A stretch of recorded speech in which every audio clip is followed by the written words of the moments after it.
کھانے کے بعد الحمدللہ کہنا، شکر بجا لانا اس حوالے سے ہے۔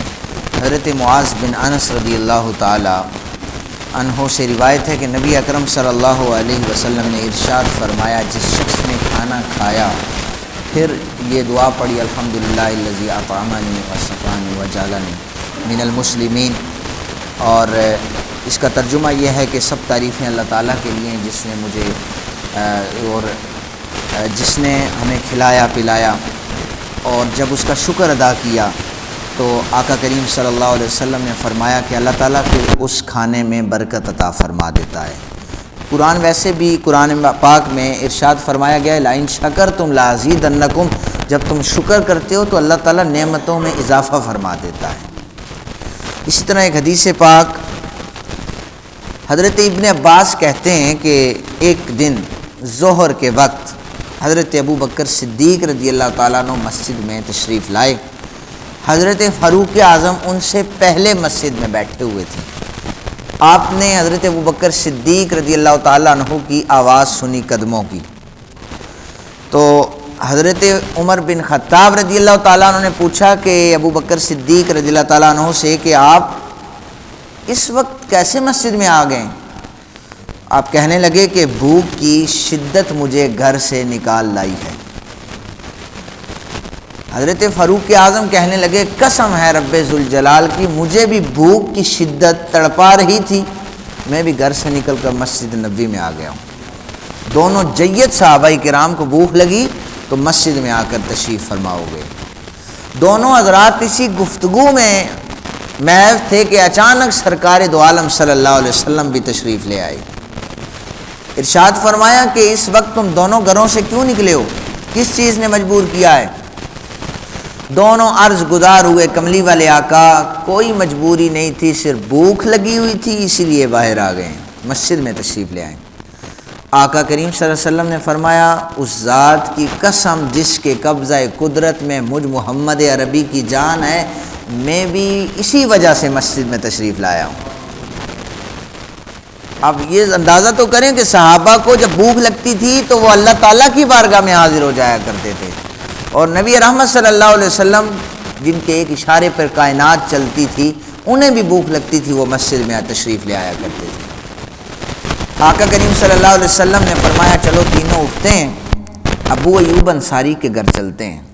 حضرت ابو ایوب انصاری رضی اللہ تعالیٰ عنہ، ان کا طریقہ یہ تھا کہ جب بھی کبھی کھجوریں دودھ ہوتا روز، آقا پاک کی بارگاہ میں یہ حاضر کر دیا کرتے تھے۔ اس دن وہ نہیں آئے تھے۔ اچھا، ان کے پاس جب گئے تو حضرت ابو ایوب انصاری رضی اللہ تعالیٰ عنہ کے دروازے پہ دستک دی تو پتہ چلا کہ وہ تو پہلے ہی کہیں پر تشریف لے جا چکے ہیں۔ تو بہرحال ان کی بیوی باہر آئی، انہوں نے کہا، مرحبا بنبی اللہ صلی اللہ علیہ وسلم وبی من معہ او کما اللہ کے نبی صلی اللہ علیہ وسلم، آپ کا دوستوں کے ہمراہ تشریف لانا مبارک، زہ نصیب۔ نبی اکرم صلی اللہ علیہ وسلم فرمایا، ابو ایوب کہاں ہیں؟ کہا کہ وہ اپنے باغ میں کام کے لیے گئے ہیں۔ ابو ایوب انصاری قریب ہی تھے، انہوں نے آقا کریم صلی اللہ علیہ وسلم کا یہ جملہ سنا نا کہ ابو ایوب کہاں ہیں، وہ دوڑ کر آقا کریم صلی اللہ علیہ وسلم کے پاس تشریف لے آئے۔ حضور نے فرمایا، ابو ایوب انصاری آج میرے پاس تم نہیں آئے؟ تو ابو ایوب انصاری کہتے ہیں، یا رسول اللہ لیٹ ہو گیا تھا۔ تو آقا کریم صلی اللہ علیہ وسلم نے بتایا بھوک کا، تو وہ فوراً گئے، انہوں نے جا کے کھجور کی خشک اور تر کھجوریں آ کر حضور کی بارگاہ میں پیش کر دی۔ حضور نے فرمایا، تم نے خشک کھجوریں نہیں لائی؟ یا رسول اللہ آپ ساری تناول فرمائیں۔ اب آقا کریم صلی اللہ علیہ وسلم کو وہ عرض کرنے لگے کہ یا رسول اللہ میں بکری بھی یا دمبا ذبح کر رہا ہوں، وہ بھی آپ کے لیے میں پکا رہا ہوں۔ حضور نے فرمایا، کسی دودھ والے جانور کو ذبح نہ کرنا۔ پھر انہوں نے ایک بھیڑ کا بچہ 1 سال کا وہ ذبح کیا، اور بیوی سے کہا، آٹا گوندو، روٹیاں تیار کرو۔ ابو ایوب انصاری رضی اللہ تعالیٰ عنہ نے آدھا دمبا آدھا بھیڑ حضور کے لیے سالن میں پکایا اور آدھا اس کو بھون دیا۔ جب یہ کھانا کملی والے آقا کریم صلی اللہ علیہ وسلم کے پاس لایا گیا، حضور نے کچھ بوٹیاں لی، ایک روٹی پہ رکھی، فرمایا، میرے صحابہ یہ لے جاؤ، میری بیٹی فاطمہ بھی 3 دن سے بھوکھی ہے۔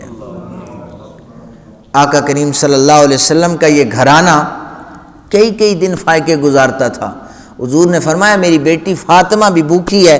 آقا کریم صلی اللہ علیہ وسلم کی آنکھوں سے آنسو جاری تھے۔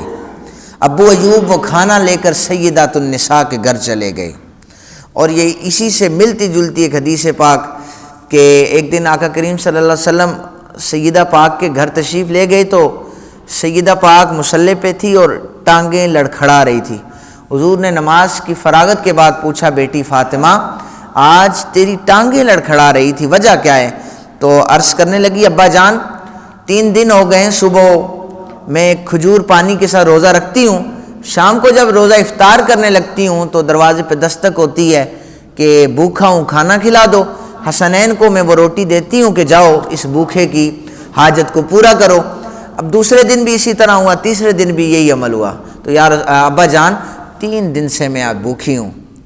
اتنے بس یہ جملہ کہہ رہی تھی کہ جبریل امی تشریف لے آئے۔ یا رسول اللہ آپ پر بھی سلام اور آپ کی بیٹی پر بھی اللہ کا سلام۔ کملی والے آقا آپ کے دروازے پر بھوکھا بن کے آنے والا کوئی اور نہیں، میں جبریل آیا تھا۔ اے جبریل تو سید الملائکہ ہے نا، تو جھوٹ نہیں بولتا، تو میری بیٹی کے گھر بھوکھا بن کے کیوں آیا ہے؟ دوسرے دن قیدی بن کے آیا ہے، مسکین بن کے آیا ہے۔ کہا یا رسول اللہ سید الملائکہ ضرور ہوں، آپ کی اہل بیت کے گھر نوکر بن کے آتا ہوں۔ تو یہ عالم تھا حضور نبی رحمت صلی اللہ علیہ وسلم کے گھر کا، اہل بیت کا اور حضور کے صحابہ کا۔ اب آقا کریم صلی اللہ علیہ وسلم کی آنکھوں سے آنسو جاری تھے اور حضور فرما رہے تھے میرے صحابہ روٹی گوشت خوش کھجوریں تر کھجوریں جو کھائی ہیں اللہ تعالیٰ ایک ایک نعمت کا تم سے حساب لے گا، ہر نعمت کے بارے میں پوچھا جائے گا کہاں سے آئی تھی کیسے کھائی ہے۔ تو صحابہ کرام پریشان ہو گئے، یا رسول اللہ بروزے کا قیامت ہم سے یہ سوال ہوگا، وہ پریشانی میں تھے۔ تو آقا کریم صلی اللہ علیہ وسلم نے فرمایا ہاں اگر اس کھانے سے قبل بسم اللہ الرحمن الرحیم پڑھ لو گے اور آخر میں الحمدللہ کہو گے یا اللہ تیرا شکر ہے، تو اس کھانے میں برکتیں اللہ تعالیٰ عطا فرما دے گا، اور پھر اس کا حساب بھی نہیں لیا جائے گا، کیونکہ اول اور آخر اس پر اللہ تعالیٰ کی حمد پڑھی گئی ہے، اللہ تعالیٰ کا نام لیا گیا ہے۔ اسی طرح آخری حدیث پاک حضرت ابو بردہ کے ساتھ حضرت حماد کہتے ہیں ہم نے چند دن گزارے، ایک روز کہنے لگے کہ کیا تمہیں وہ حدیث نہ سناؤں جو مجھے ابو عبداللہ بن قیس نے سنائی؟ انہوں نے بیان کیا کہ نبی اکرم صلی اللہ علیہ وسلم نے فرمایا جس شخص نے کھانا کھایا اور خوب پیٹ بھر کے کھایا، پھر پانی پیا، خوب پیٹ بھر کر پانی پیا، پھر یہ کہا الحمدللہ الذی اطعمنی واشبعنی وسقانی واروانی۔ آپ دوسری دعا بھی پڑھ سکتے ہیں جو بچپن سے چلی آ رہی ہے۔ تو کہا کہ سب تعریفیں اللہ تعالیٰ کے لیے جس نے مجھے کھلایا پلایا، اور اپنے وہ شخص جس نے یہ دعا کی وہ صحابی کہتے ہیں وہ اس طرح اپنے گناہوں سے پاک ہو جاتا ہے جس طرح پہلے دن بچہ اپنی ماں کے پیٹ سے باہر آتا ہے۔ تو دعا کریں اللہ تعالیٰ ہمیں احادیث پر عمل کرنے کی توفیق عطا فرمائے۔ وما علینا الا البلاغ المبین، آمین۔ اللہم صلی